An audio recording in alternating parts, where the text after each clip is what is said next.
today with this very special film. Please join me in welcoming some of the artists who brought this to life. I want to start with director-producer Edward Berger.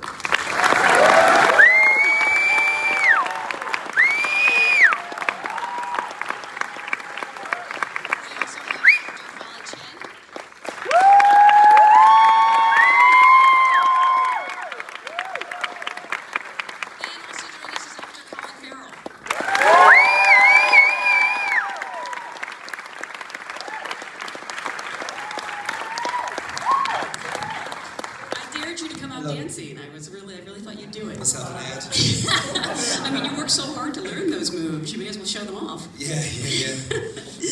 Thank you all so much for being here. Thank you for the incredible tension. This is an audience of your fellow SAG-AFTRA actors. Hello, everyone. Yes. Thank you so much for coming. Yeah, thanks so much for coming, especially on this beautiful grey melancholy Los Angeles day. Did you bring this weather with you to us? I would. I'd bring it more often if I had that power. I love this weather. Bite your tongue. Oh my God, you can touch the sky. It's so low, beautiful, grey, solemn. Shame is only around the corner in a day like today. I moved here to get away from that, so no. So I actually always love to start by talking about actors and sort of asking, was there an actor or a performance that really made you want to be an actor, or that you can remember really affecting you when you were young? No, my sister Catherine, I have two sisters. My oldest sister Catherine went to theatre school when she was about 16 or 17, and I remember that being the first time that I was aware that I had loved films, particularly the world of Amblin I was raised on, but it was the first time that I realised that the idea of acting was something that you could pursue, that there was a structure you could learn, it was a craft. Credit Catherine with that, but performances, no. I mean, the performances I remember when I was a kid, being moved by Harry Dean Stanton in Paris, Texas was one of the greatest things I've ever seen to this day. Someone else just mentioned that 2 really? years ago, that's crazy. And not just the obvious, the monologue that he delivers to Natasha Kinski's character when he's sharing the story of their life together, and he turns the chair around because he can't look at her because it's too painful. But not only that stuff, but the stuff with Hunter, the kid as well. It's just such a beautiful performance. That was kind of the first performance, I think, as a young man. I was 16 and I had a girlfriend, and she introduced me to that film, and before that it was kind of a world of Back to the Future and Star Wars and shit, and that was the first time I went, oh my God, the power of it and the uncertainty of it and the kind of queasiness I felt from the depth of human observation that is everywhere in that film. Not that there's not great performances in Back to the Future, because it's Christopher Lloyd perfect is film, natural. perfect film, perfect film. And for you?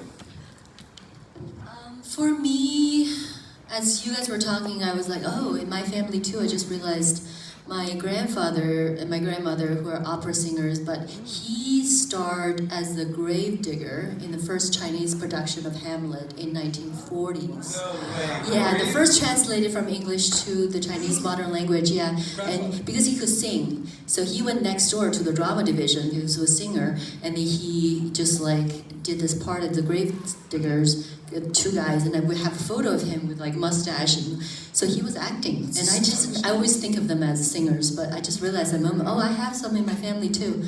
But in terms of a film, the first film my mother took me to, I would say 9 or 10. It was The Bridges of Madison County. Oh man, she wanted to crush her daughter. Oh, no. And I remember the first movie I saw in the movie theater. It was just so impactful. My mother was crying, and I was like, and I sat through the whole film being really moved and not really understanding why. I didn't understand the whole concept of that story at all. But you were moved because you could feel I was the sorrow. moved, yeah. You didn't know the I detail could feel of the sorrow of my mother next to me.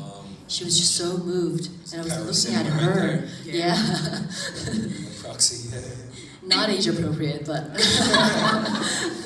And Edward, for you have such a gift with actors. They deliver some of their best performances under your direction. I'm sort of curious. Did you have a background in acting? Where did you learn to speak to actors? Don't tell us you were in Hamlet now. Are you joking? Did I have a background in acting? I wish I did. No, I mean, I come from a place where they made cars. So I had no clue that filmmaking was even a job. But I actually thought, in the movies that I saw in the theater, I read the credits, but I didn't know what they meant. I thought the actors made the movie. Like I went to see. It is kind of true, right? But I watched the movies and oh God, how do they come up with these lines? And I had no notion for camera or nothing. I just watched the movie innocently, and those are the people you see on screen, so they're making it. Yeah. And then only when I was 18, my dad basically said, so what are you going you better apply for school, for university. And I said, okay, I'll get into it. And what are you going to do? And I said, well, engineering. You're an engineer, my brothers are doing it. And he said, really? And I was almost offended because I thought he thought it was too stupid to do engineering or something. Don't even want to become a filmmaker like that, because we don't have the guts to be. No, he basically, that's what I thought he meant, but what he meant, and then when I asked, he said no, I thought, you always go to the theater, you go to the movies, you write a lot. I just thought you wouldn't be interested in it, but if you are, go for it. And that just got me thinking, maybe, who makes those films? And I started researching, and I realized that they are directors, and I thought I wouldn't be a good actor, so I better try directing. The idea of parents encouraging their kids to leave behind a stable job and go into the arts is such a bizarro world concept. It's wonderful. Yeah. I'm very, very grateful to have that. I do actually want to start at the beginning with you because you have obviously great success with previous adaptations like All Quiet on the Western Front and Conclave. Yeah.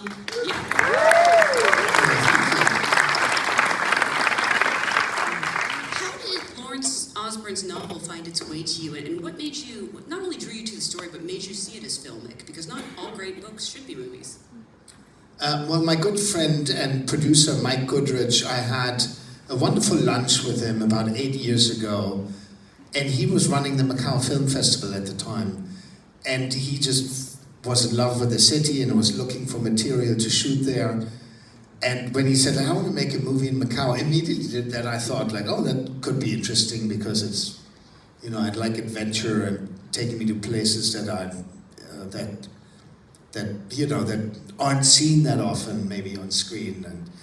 And then he gave me this book, and I read it, and I immediately thought this character, or these two characters, and their relationship, in a way, very tender, unconsumed love story, and what they can give each other, that they can give each other love. And in the end, it felt like a story where love wins over greed. And I thought that's an interesting story to tell in a world that I don't know very well, so I wanted to explore it.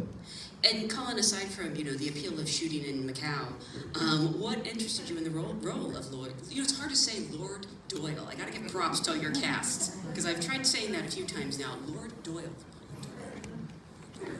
Yeah, say it 5 times fast. Yeah. Candyman. Oh no! I'm sure it's right.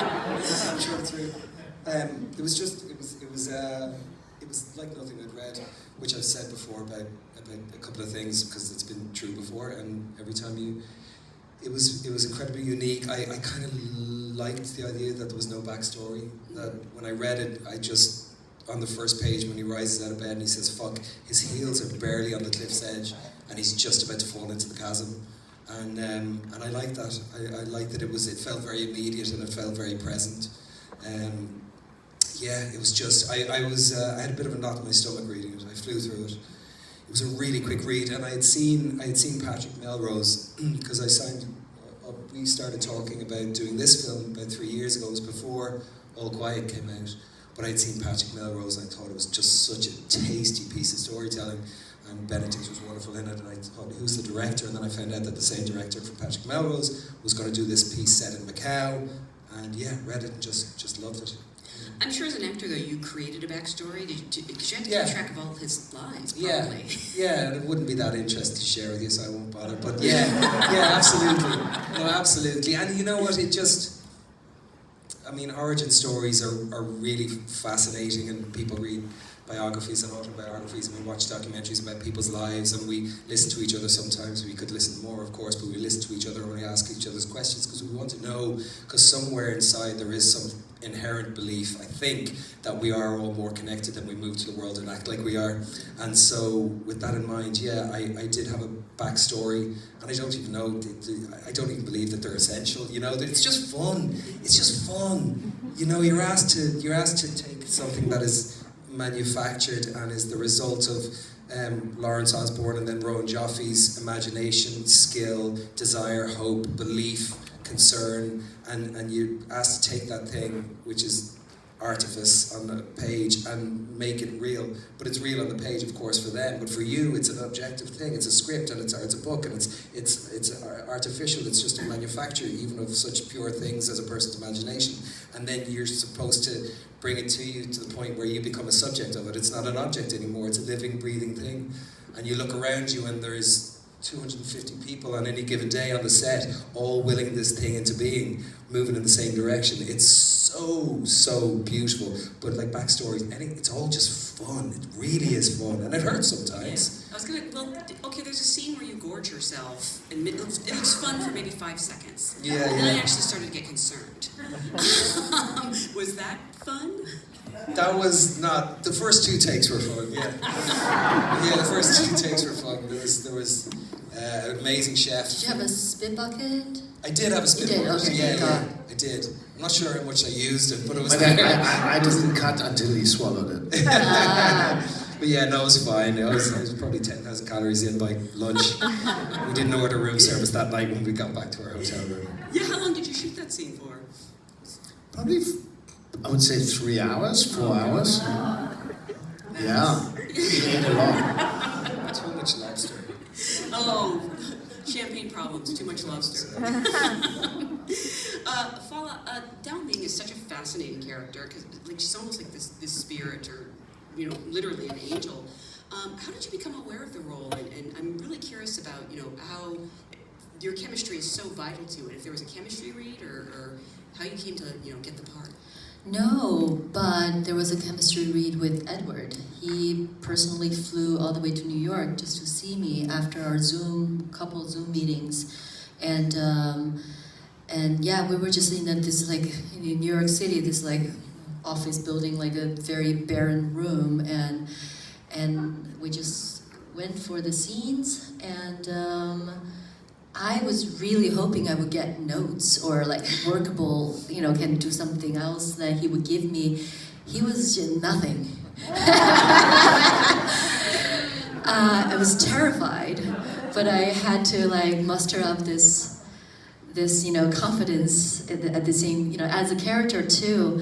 And I just kind of remember I just took agency. I was like, I'd like to do it again. And he's like, I have no notes, that was wonderful. And I was like, let me do it again. And it probably ended up being exactly the same, but I felt that was very different. It came from a different point. But it was with a wonderful actor, Robert, and he was such a good reader. He memorized all his lines with me, and we really got into, we did the opium scene. And I was like, can I smoke weed? Imaginary. Oh, no. Yeah, I just asked him. He's like, yeah, of course. Wait, you got stoned during the thing? No, mine. And then I was just cause I don't even know how a opium pipe would work, and so I was just doing this with Rob, and he was just taking it in. We started crying and all kinds of different. I was like, okay, too much crying. Maybe I'll try something else. And so that was a wonderful chemistry read with Edward that I feel it still stayed with me as I was playing Dao Ming. So then how did Colin match up after you had this great scene? Oh, Robert is much better. He was crying in the opium scene. Opportunity missed. There's not enough sobbing throughout the whole film and choking. That was my favorite scene. That was mine too. To do, I think, too. yeah. It's such a simple scene, Yeah, right? exactly. In a way, it's not a simple scene, but it's suddenly after all this mania, it's quiet. It's just two people connecting and sharing their backstory. Yeah, actually. yeah. It's Yeah. really I was very nervous about shooting that scene, and then it was just so beautiful. And the burden of the facade that they both are living beneath the boon of. Yeah. She's also presenting a version of herself to the world so she can provide for her own life and her family.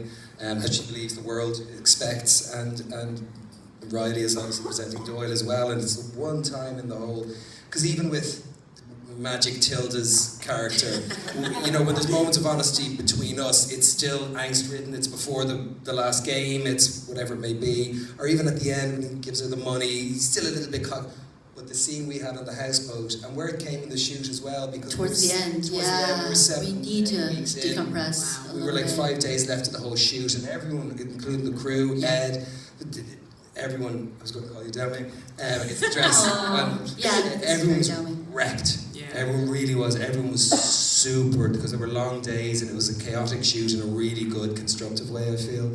But that scene was just, it was the only kind of tenderly truthful moments in the whole film, and it was just lovely to be doing with you. Yeah, same here. And I feel like we were all kind of different, like we became different beings without the facade, without the makeup. Like, you know, we're very like barefaced and simple clothes and humble heart and all of it. But yeah, it felt like very innocent and vulnerable. I remember I gave Colin his first Alexander lesson on the dock. I was just like, lie down, Colin. Oh, you did? I did. Just like we just needed to like let go of any tension and any kind of tense energy and just relax and get into that scene. That was really beautiful. May I ask, because I might be mistaken, and I'd be really embarrassed if I was, but you have such an interesting history because you were already a movie star in your country, and I believe you left to attend Juilliard. I did. I think I have 2 Juilliard classmates here tonight. Where are you, Manon? Scout. Oh, they didn't come? No. Oh, there they are, my classmates. We've gone through 4 years together. Wow. At J-Yard. That's so cool. Yeah, it was life-changing for me. Did really. you have training before that? Just a different... Nothing. Really? I got really lucky. Kind of like you. We share kind of similar experience. It's just like skyrocketed, and I was like, whoa, what is this? And doing leading roles, like, you know, in my 2nd year, and I had no idea how to handle that. And as I was getting to like 8th and 9th year of acting, and I was just like, I kind of need a break from this, from everything. So I just like auditioned for drama school and went back to school. Wow, and then did 4 years at Juilliard. And then stayed in New York. That's incredible. That's amazing. You were talking about, you know, kind of being exhausted near the end of the shoot, and I know you're shooting on location in Macau. It is an overwhelming city. I know that, and it's, you know, it's cliche to say that this city becomes a character, but it's absolutely true in this case. And I'm curious, you know, if you were always determined to shoot there, and how that helps you as actors, you know, to actually be on those locations and to be in that atmosphere. Yeah, we always intended to shoot there because there's no other way to make this film. You know, it's such a mirror of these characters' inner life, either a contrast or they're to support it because they all have their turmoils inside. And I think all those lights, all that music, all those colors mirror that beautifully. So we needed to shoot there. It's a very singular place in the world. And I haven't made these type of films for a very long time. I'm used to very low budget films. I don't, you know, in my head it hasn't arrived that you can build things in a studio. So, but also, I mean, just the fact of shooting on that houseboat, for example, or shooting in your apartment, shooting in those locations. I mean, the atmosphere I feel you can't really replicate. Yeah, it definitely wasn't a soundstage in Toronto. I feel soundstage when I see it in movies. I usually feel it. I think I do too. Does it help you as actors though to actually be there? It's just as much as like a costume helps, or you know how you do your hair. I mean, I even think his facial hair says so much about him. And those suits, those colors. I thought this was a Wes Anderson movie at first when I saw you in that elevator. I was like, you have to put those on and walk a certain way or carry yourself a certain way. That's just an example of Lissy Crystal, who designed all the costumes. Just an example of the information that you get from an artist like her, and how that is part of the gumbo that everyone is creating together. You know, she came over to my house in came over to my house in Los Angeles once, and she had this rack of fucking green velvet and red satin, and I was like, holy shit, and yellow gloves, what the fuck am I playing? Is he a clown? I was like, balloon animals. I wouldn't imagine it from the script. It's I like totally, this. I thought it was kind of this type of thing. Yeah, absolutely. Boring. And then you go, exactly, take any trick at hand. And then you look at that and you go, God, the man who can wear a suit like that and walk across a casino floor has to carry himself a certain way. And so, Lissy kind of writes the part for you and with you. Being in the environment, I thought, was magic. Because you never fully get to leave the beautiful, exotic confines of the location that, it's even if you go to the small fishing town, Colin at the weekends, which is really quiet and windy streets, and you sit down and you have a cup of coffee, you just end up your mind on a Sunday afternoon, you're thinking, wow, I'm feeling a lovely moment's peace here, a bowl of noodles and sardine are incoming, I have a coffee, and this is the kind of peace that Doyle can't access. And it's in the script, it's half a mile away from Doyle's suite, and he does not know that this world exists. So even then, you're just looking around, and on a day off, you're not going, I'm going to have a coffee and look at things and see what it tells me about but it's always there. You're actually living in the story, and it becomes, for a very short period of time, a greater reality than, your family and your friends who are at home waiting for you and who you miss terribly, but it becomes your reality. And so suspension of disbelief is easier, essentially, I suppose. Earlier, you thought she went method and did opium for her audition. No, not opium. Opium's hard to get, man. Opium's hard to get. You know where to If I get remember them. correctly. I thought she was smoking spliff,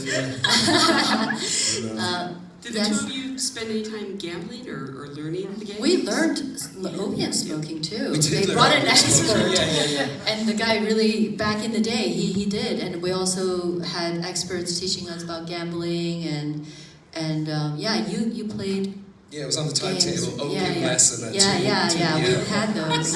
Thanks for really in detail. Edward really goes as far as he can to give us as much detail, and his set is meticulous, everything, costume, his team, his long-term collaborators, they are just so perfect, like they're all perfectionists. So we had a lot of support, but I also want to say, like, before I departed for Macau, of course I was nervous, it is still like a huge burden on me, and I had the whole community of my actor friends in New York.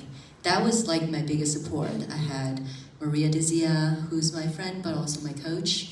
She went through numerous times with the scenes, share with me the way that she does her backstories. It's a very physical way, imagining different ages, different rooms, different moments, and just living through them. So thanks to Maria, and I had many classmates running the scenes and helping me preparing our reading and all of it. My teachers, and I had several actor friends who recorded, people from Beijing who recorded my lines in Chinese accent, various versions.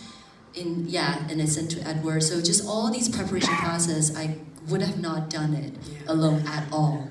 I wouldn't even know where to go. Yeah, but I had my community of artists supporting me. And also, was it Robert you did the audition with? Yes. We like Robert, okay. We like good readers. Excellent actor. Yeah. Well, again, I want to remind everyone, this movie is actually going to be playing in theaters this weekend. If you want to give your friends a heart attack. And then it will be on Netflix, but please spread the word. It's such a great film. Thank you so much for being a great actor. Thank you.